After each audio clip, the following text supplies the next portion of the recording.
제가 이번에 차를 하나 구입하려고 여기저기 알아봤는데요. 농협 캐피탈에서 하는 농축협 특화 상품이 저렴했어요. 농축협 농협 캐피탈 특화 상품 참 좋아요. 여러분 안녕하십니까? NBS 뉴스 24입니다. 농촌 주민 하면 어떤 모습이 떠오르시나요? 농촌이 고령화되다 보니 아무래도 백발이 성성한 어르신이 먼저 생각나실 겁니다. 그런데 요즘 농촌에 활력을 불어넣는 젊은이들이 적지 않다고 합니다. 나이 든 농촌이 오히려 청년들에게는 새로운 기회로 다가오고 있는 겁니다. 김인경 기자가 보도합니다. 대학에서 농업을 전공한 박영민 씨는 29이던 7년 전 씨감자 생산 유통회사를 세웠습니다. 농업에 미래가 있다고 보고 취업 대신 농업 창업, 이른바 창농에 뛰어든 겁니다. 배우면 배울수록 농업이 앞으로 더 유망해지겠다라고 생각을 했고, 그렇다면 남들이 아직도 많이 시도하지 않을 때 저희가 들어가서 시도를 한다면 더 큰 성장을 이룰 수 있겠다. 그런 마음으로 시작을 했죠. 벼 육묘장에서 친환경 꼬마 감자를 재배하는 기술을 개발한 건데, 박 씨의 회사는 씨감자 생산을 넘어 농산물 유통 컨설팅 사업까지 영역을 넓히면서 연매출 65억 원을 기록했습니다. 박 씨처럼 농수산식품의 창업과 취업에 뛰어드는 젊은이들이 점차 늘고 있습니다.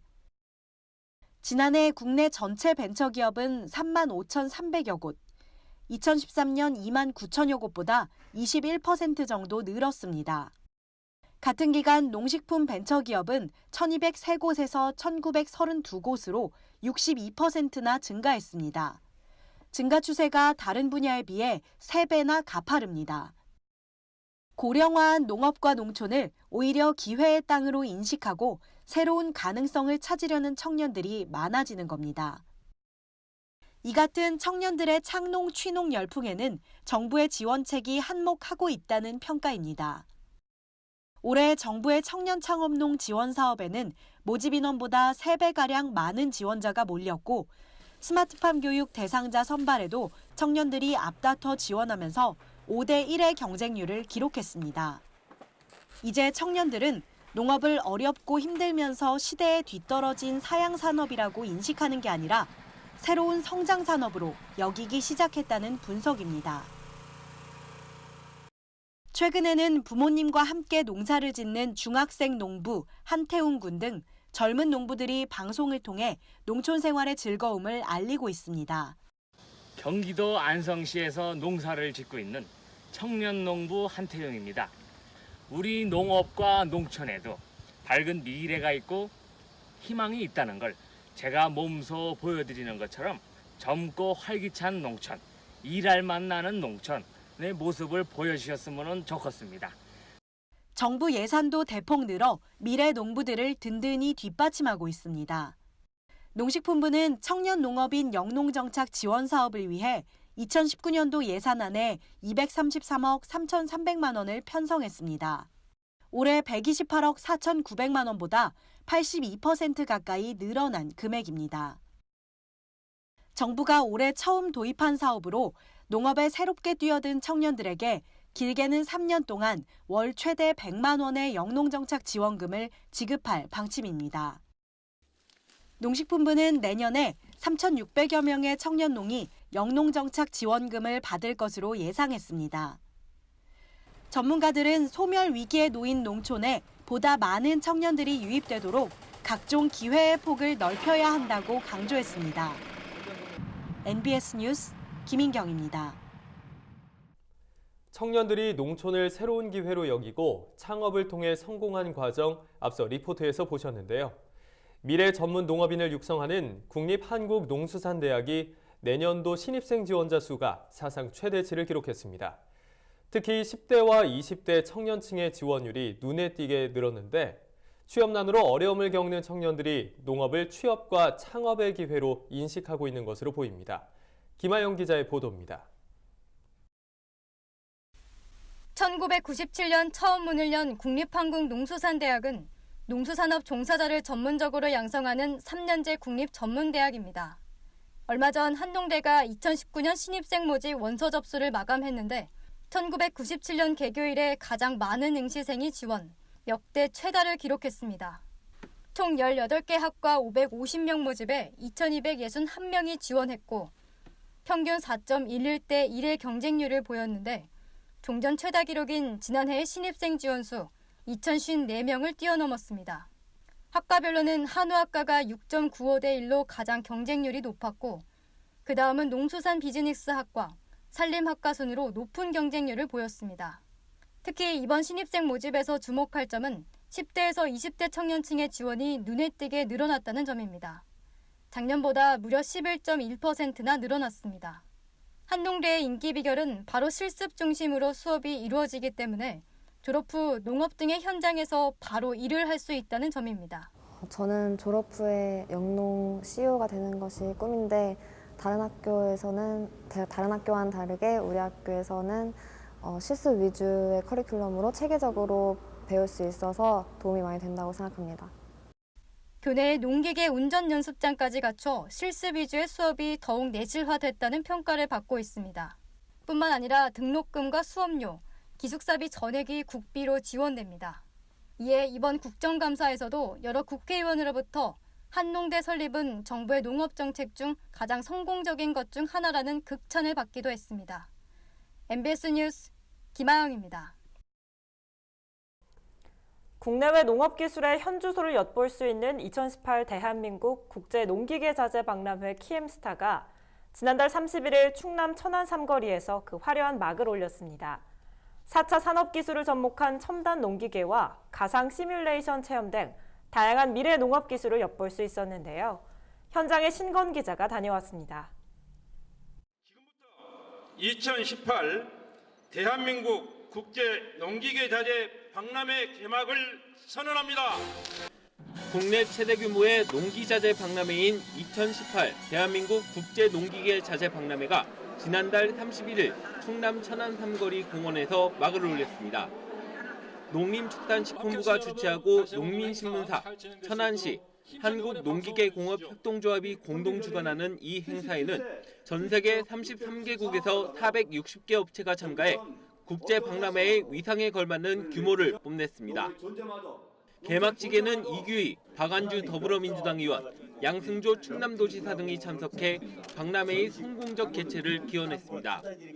이계호 농림축산식품부 장관은 축사에서 밭농업 기계화율을 75%대로 끌어올리기 위해 2022년까지 밭작물 기계화 정책을 계속 추진하겠다고 밝혔습니다. 밭작물 기계화율은 58%에 아직 머무르고 있어서 앞으로도 더 많은 노력을 기울여야 합니다. 정부는 2022년까지 밭농업 기계화율을 75%까지 끌어올릴 수 있도록 고품질 농업기계 개발과 밭작물 기계화 정책을 계속해서 추진해 나가도록 하겠습니다. 9개의 세부 주제관에서는 최신 농업 트렌드에 맞춘 첨단 농업 기술들을 엿볼 수 있었습니다. 특히 드론과 무인자율 트랙터, 가상 시뮬레이션을 통한 농기계 체험 등 4차 산업혁명이 접목된 첨단 농업 기술에 농민들은 물론 예비 농업인들도 높은 관심을 드러냈습니다. 네, 원래 저는 이제 좀 기농을 좀 하고 싶은 느낌도 있어가지고 농기계를 이제 배우고 싶은 게 있었는데요. 처음 트랙터를 운전해보는 건데 나름 그 자동차하고 느낌은 좀 다른 것 같아요. 기어 방식은 똑같고 근데 노지형으로 움직이다 보니까 좀 약간의 흔들림 이런 느낌도 있는데 나름 처음 치고는 잘 만들어진 시뮬레이션인 것 같습니다. 박람회에 참가한 농기계 업체들도 농민들에게 제품을 대대적으로 홍보할 수 있어 큰 만족감을 나타냈습니다. 아주 반응이 좋습니다. 또 그리고 이런 기회가 아니면 우리나라만 아니라 전 세계에 알리는 이런 계기가 돼서 정말로 좋습니다. 이번 박람회를 통해서 국제적으로 알려서 전 세계 시장을 석권하고 싶습니다. 이 밖에 중고농기계 거래와 국제 세미나 등 다양한 부대 행사도 마련돼 있어 농민들에게 실용적인 박람회가 될 것으로 기대됩니다. 첨단 농업기술축제인 2018 대한민국 국제농기계자재 박람회는 오는 3일까지 계속됩니다. MBS 뉴스 신건입니다. 그동안 가축이 질병에 걸릴 경우 치료비가 만만치 않아 농가의 부담이 컸는데요. 가축의 질병 치료비를 보장하는 가축 질병 치료보험이 이번 달부터 시범 시행됩니다. 사람으로 치면 실손 의료보험과 비슷한 건데 진료비가 부담스러웠던 축산농가의 희소식이 될 것으로 보입니다. 보도에 최서영 기자입니다. 최근 기온이 뚝 떨어지면서 한우 농가들의 걱정이 늘고 있습니다. 요즘 같은 환절기엔 면역력이 떨어지기 때문에 송아지들이 설사병에 쉽게 걸리기 때문입니다. 특히 소는 개체별로 치료하는 데다 치료비 단가가 비싸 축산 농가의 비용 부담이 컸습니다. 가축 질병에 관한 보험 필요는 상당히 필요했었습니다. 그래서 가축을 키우는 분들이 나이 드신 분들은 소를 직접 치료할 수가 없기 때문에 수의사를 초청하면은 요새 한절기가 되기 때문에 송아지 설사라든지 뽑기 이런 부분 한 번 부르는데 5만 원에서 한 7만 원 이상씩 들어가는 부분도 있고. 농림축산식품부는 11월 5일부터 충북 청주, 전남 한평의 소 사육 농가를 대상으로 가축질병 치료보험 시범 사업을 실시합니다. 이 보험은 지역 내 축협과 농협에서 가입할 수 있습니다. 가입 대상은 이표가 부착된 송아지, 비유구, 한우 번식구, 젖소 등으로 보험은 농가의 전체 마리수 가입이 원칙입니다. 가축이 죽었을 때 보상해주는 가축재해보험과 달리 질병 치료비를 보장하기 때문에 축산농가의 생산비 절감 및 경쟁력 강화에 도움이 될 것으로 보입니다. 가축 질병 치료비뿐만 아니라 송아지 설사병 등 예방접종도 보장됩니다. 때문에 앞으로 1,000원만 내면 예방주사를 맞힐 수 있게 됩니다. 보험료는 정부와 농가가 절반씩 부담하는데 비유구는 24,400원인 반면 젖소의 경우 미출생 송아지 한 마리 목까지 더해 232,600원입니다. 사람의 실손의료보험료가 연령이나 건강 상태에 따라 달라지는 것과 같은 이치입니다. 보상 한도액은 소의 종류, 진료 항목, 그리고 진료 시간에 따라 달라집니다. 가축질병 치료보험의 진료 항목은 소의 품종에 따라 최소 4개 항목에서 최대 28가지이며 보상 한도액은 최소 3만 원에서 최대 52만 원입니다. 예를 들어 송아지 설사병의 보상 한도액은 평일 10만 원, 야간 휴일에는 13만 원인 것입니다. 가축질병 치료보험은 이번 청주와 한평의 시범사업 성과에 따라 전국적으로 확대될 전망입니다. MBS 뉴스 최서영입니다. 농사철 하면 떠오르는 것이 바로 모내기죠. 하지만 모 대신 벽씨를 직접 심는 벼 직파재배 참여 농가가 점점 늘어나고 있습니다. 벼 직파재배는 기존 농법에 비해 수확량뿐만 아니라 노동시간과 생산비 절감 효과까지 있는 것으로 나타났습니다. 오주석 기자가 보도합니다. 지난 22일 전남 영암군에서 영암군수, 인근 지역 조합장, 농민 등 200여 명이 참석한 가운데 벼 직파재배 수확 및 동계작물 파종 시연회가 열렸습니다. 이날 열린 시연회에서는 벼 직파재배의 효과를 다 같이 확인하는 자리로 결과는 기존 농법과 비교해봤을 때 큰 차이가 없는 것으로 확인됐습니다. 뿐만 아니라 벼 직파재배는 일반 이양 농법보다 1헥타르당 노동시간은 22시간, 생산비는 75만 3천 원 정도 감소하는 효과가 있는 것으로 나타났습니다. 전남농협은 2014년도에 7개 농협, 53개 농가를 대상으로 83헥타르에 이르는 논에 벼 직파 농법을 도입했는데 벼 직파 재배 효과에 대한 기대감이 커지면서 2018년도에는 무려 48개 농협, 164개의 농가로 늘어났고 4,000헥타르로 직파 재배 면적도 크게 늘어났습니다. 직파 재배는 외국에서도 특히 미국이나 호주 같은 경우는 벼 농사가 다 직파 재배를 하고 있습니다.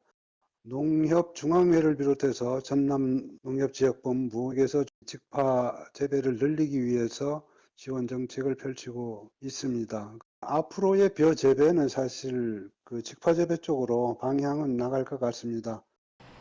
일일이 허리를 굽혀가며 모를 심지 않아도 밭에 씨를 뿌리듯 벼씨를 그대로 심으면 되기 때문에 농민들의 일손이 줄어들어 만족도가 크다는 평가를 받고 있습니다. 기존의 이양 모 심는보다는 훨씬 낫습니다. 경비가 한 15% 절감되고요. 수확량도 더 나고 병충해도 강하고요. 앞으로 이 직파 재배는 계속 확충돼야 된다고 생각합니다. 전남농협은 벼 직파 재배의 장점이 입증된 만큼 앞으로도 재배 면적을 더욱 늘려 벼 농가의 농가 소득을 높이는 데 노력하겠다고 밝혔습니다. MBS 뉴스 오주석입니다. 2019학년도 대학 수학능력 시험이 2주 앞으로 다가왔습니다. 고3 수험생의 3분의 1이 아침을 거르는 것으로 나타났는데 수험생들이 시험 당일까지 체력을 유지하고 집중력을 높이기 위해서는 무엇보다 균형 잡힌 아침 식사를 하는 것이 중요합니다. 최다희 기자가 전합니다. 2주 앞으로 다가온 2019학년도 대학 수학능력시험. 공부하느라 눈꽃 뜰 새 없이 바빠 잠자는 시간도 부족한 고3 수험생들에게 아침 거르는 일은 일상 다반사입니다. 2018년 통계청 자료에 따르면 고3 학생 중 주 5일 이상 아침 식사를 거르는 비율은 31.7%로 나타났습니다. 전문가들은 꾸준한 아침 식사가 수능을 앞둔 수험생들의 체력 보충과 두뇌 회전에 도움을 준다고 말합니다. 두뇌는 포도당만을 에너지원으로 쓰기 때문에 아침 식사로 포도당이 공급되어야만 두뇌 활동에 필요한 에너지를 확보할 수 있습니다. 수험생들은 아침 식사를 신경 써서 먹는 것이 좋은데요. 특히 아침을 거르던 학생들도 수능 10일 전에는 아침밥을 챙겨 먹는 것이 좋습니다. 아침밥이 수험생들의 기력을 돕고 씹는 운동이 뇌의 활성화를 촉진시켜 시험 집중력을 높이기 때문입니다. 그렇다면 고3 수험생들에게 가장 효과적인 아침 식사 방법은 무엇일까요? 수험생들은 장시간 오래 앉아 있어 변비에 걸리기 쉽기 때문에 현미, 보리, 콩 등을 넣은 잡곡밥을 먹는 것이 좋습니다. 또한 아침 식사를 챙겨 먹지 않다가 갑자기 먹으면 위에 부담을 줄 수 있어 부드러운 죽으로 시작하는 것이 좋습니다. 빵, 쿠키, 파이 등 정제된 탄수화물로 구성된 식품은 섭취 후 혈당이 빨리 상승했다가 다시 떨어지는 저혈당을 유발할 수 있기 때문에 좋지 않습니다. 심리적으로 긴장 상태에 놓여 있는 수험생에게 적절한 비타민 섭취는 무엇보다 중요합니다. 사과, 바나나, 요구르트를 믹서기에 갈아 넣어 과일 주스로 비타민을 섭취하면 도움이 됩니다. 카페인이 들어간 커피와 녹차는 이뇨작용이 생기기 때문에 삼가는 것이 좋고 피로감이 심할 때는 구기자차를 마시거나 주의력과 인내력을 높이는 오미자차를 마시는 것이 좋습니다. 얼마 남지 않은 수능, 영양 가득한 든든한 아침 식사와 함께 수험생 여러분의 땀과 노력이 좋은 결실을 맺기를 바랍니다. MBS 뉴스 최다희입니다. 오메가3 다들 아실 겁니다. 몸에 꼭 필요한 영양소지만 자체적으로 생산할 수 없어 음식으로 섭취하거나 따로 약처럼 챙겨 드시는 경우가 많은데요. 이 오메가3 섭취를 위한 음식으로는 등푸른 생선이 대표적인데 거창에서는 오메가3가 함유된 사과를 개발해 소비자들의 눈길을 끌고 있습니다. 구지은 기자입니다. 청정사과 재배지로 유명한 거창군 고재면. 해발 600m 고지에 위치한 사과밭에는 가지마다 붉게 물든 사과가 탐스럽게 연그렀습니다. 눈으로 봐서는 일반 사과와 다를 것이 없어 보이지만 이곳에서 수확되고 있는 사과는 조금 더 특별합니다. 일명 오메가3 사과. 흔히 오메가3는 등푸른 생선에 많다고 알려져 있지만 사과에도 오메가3 성분이 들어있어 붙여진 이름입니다. 오메가3가 많은 쇠비름이라는 식물로 농축액을 만들어 사과나무에 뿌리는 재배농법으로 탄생한 기능성 과일입니다. 소비자들이 웰빙을 자꾸 찾고 건강을 자꾸 챙기니까 사과에 다른 요소도 많지만은 오메가3를 첨가하면은 아무래도 건강에 좀 안 좋겠나 싶어서 먹어보시는 분들은 자꾸 찾게 되더라고요. 이게. 이 사과를 분석해 본 결과 사과 한 개당 오메가3 성분이 10mg 이상 검출됐습니다. 일반 사과보다 식감이 좋고 당도가 높은 것은 물론 혈액순환에 효능이 있는 오메가3 성분 덕에 인기가 높아 거창군의 효자 품목으로 그 역할을 톡톡히 하고 있습니다. 거창군의 오메가3 사과 재배 농가만 107곳으로 전체 농가의 약 10분의 1을 차지하며 생산량은 연간 2,800여 톤에 이릅니다. 거창군은 사과의 기능성을 강조해 다양한 판로 개척에 나설 계획입니다. 11월 달에 사과 홍보 행사를 하고 있는데 이번에도 그 롯데백화점에 저희들이 기능성 사과를 입점해서 행사를 또 추진하고 있고 향후에도 고급 마트 같은 데서 우리 거창에 오메가3 기능성 사과가 판매되도록 계속적으로 지원을 할 그런 계획입니다. 급변하는 소비 트렌드에 맞춰 개발된 오메가3 사과. 빠르게 진행되는 기후변화와 쏟아지는 다양한 먹거리들 사이에서 어려움을 겪는 과수 농가의 새로운 수익원이 될지 기대가 모아지고 있습니다. 헬로티비 뉴스 구진입니다. 다음은 지역 뉴스입니다. 농림축산식품부는 지난달 25일 포천시 포천천에서 채취한 야생조류 분변에서 H5형 AI 항원이 검출됐다고 밝혔습니다. 농식품부는 이에 따라 항원이 검출된 지점 반경 10km를 야생조수류 예찰 지역으로 정하고 예찰 검사를 강화하기로 했습니다. 농식품부는 고병원성 여부 등을 최종 판정하는 데에는 3, 4일가량 걸릴 예정이라고 덧붙였습니다. 충남도가 전국 최초로 광역 푸드플랜 수립을 추진합니다. 푸드플랜은 먹거리 종합 전략으로 양승조 충남도지사는 지난달 29일 도청에서 열린 실구권장 회의에서 도내에서 생산된 농산물의 생산, 유통, 소비 등 먹거리 선순환 체계의 안정적인 구축은 도민들에게는 매우 중요한 문제라며 전국 최초로 광역 푸드플랜 수립을 추진하겠다고 말했습니다. 충남도는 앞으로 다양한 의견 수렴을 통한 공론화 과정을 거치고 조례 제정 등 제도적 기반을 마련해 내년 1월까지 계획 수립을 마무리할 계획입니다. 전남 지역이 전국에서 무허가 태양광 발전 시설이 가장 많은 것으로 나타났습니다. 국회 농림축산식품해양수산위원회 소속 더불어민주당 윤준호 의원이 산림청으로부터 제출받은 자료에 따르면 2016년부터 올해 9월 말까지 전국의 미허가 태양광 발전 시설 중 전기를 판매하는 곳은 287곳에 달했습니다. 지역별로는 전남이 71곳으로 가장 많았으며 경북 63곳, 충남 61곳, 강원 42곳 등입니다. 서울시와 서울시 교육청이 오는 2021년 새학기부터 모든 초, 중, 고등학교에 친환경 무상급식을 시행한다고 밝혔습니다. 서울의 모든 학교 1,302곳, 학생 93만여 명이 친환경 급식 혜택을 받을 예정입니다. 한 해 예산은 7천억 원 규모로 교육청이 50%, 서울시가 30%, 자치구가 20%를 부담하게 됩니다. 친환경 무상급식이 시행되면 학부모들은 연간 80만 원의 교육비를 줄일 수 있을 것으로 예상됩니다. 농업에 관한 어려운 용어나 개념을 쉽고 정확하게 풀어드리는 풀어쓴 농업백과 시간입니다. 만약 농업의 가치를 돈으로 환산하면 얼마일까요? 선뜻 답하기 어려운데요. 우리가 그동안 1차원적인 산업이라면서 홀대했던 농업이 얼마의 가치를 지니고 있는지 공익적인 측면에서 함께 짚어보겠습니다. 지난 8월이었죠. 전남 해남군이 전체 농가에 농민수당을 지급하기로 한데 다들 기억하시나요? 한 달에 5만 원의 미미한 액수지만 해남 지역 농민들은 물론 농업계 전체가 환영했습니다. 그 이유는 뭘까요? 바로 농업이 지닌 공익적 가치를 처음으로 인정한 사례이기 때문입니다. 그런데 여기서 말하는 농업의 공익적 가치란 무엇일까요? 사실 우리는 그 해답을 이미 알고 있습니다. 농업의 공익적 기능, 농산물 생산, 대기 및 수질 정화, 홍수 방지, 토양 유실 감소, 생태계와 환경 보전, 지역사회 유지, 전통문화 계승, 우리의 주요 먹거리인 농산물을 생산하는 것은 기본이고 또 대기와 수질을 깨끗하게 정화하며 홍수를 막아주기도 하죠. 또 토양 유실을 줄이고 생태계와 환경을 보존하는 역할도 합니다. 그뿐만이 아니죠. 지역사회를 유지하고 전통문화를 계승하는 데 든든한 버팀목이 되고 있습니다. 무엇보다 농업의 공익적 기능이 강조되는 이유는 따로 있습니다. 올해 우리나라의 식량 자급률은 50%가 채 되지 않는 걸로 나타나고 있죠.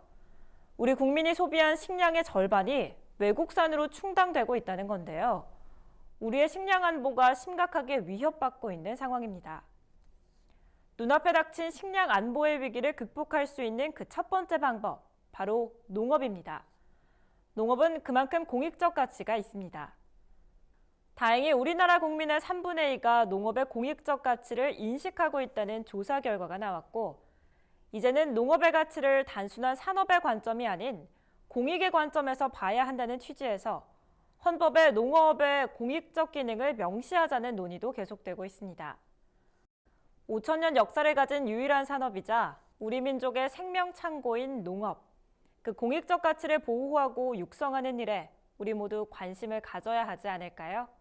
지금까지 풀어쓴 농업백과였습니다. 저희가 준비한 소식은 여기까지입니다. NBS 뉴스 24 마칩니다. 함께해 주신 여러분 고맙습니다.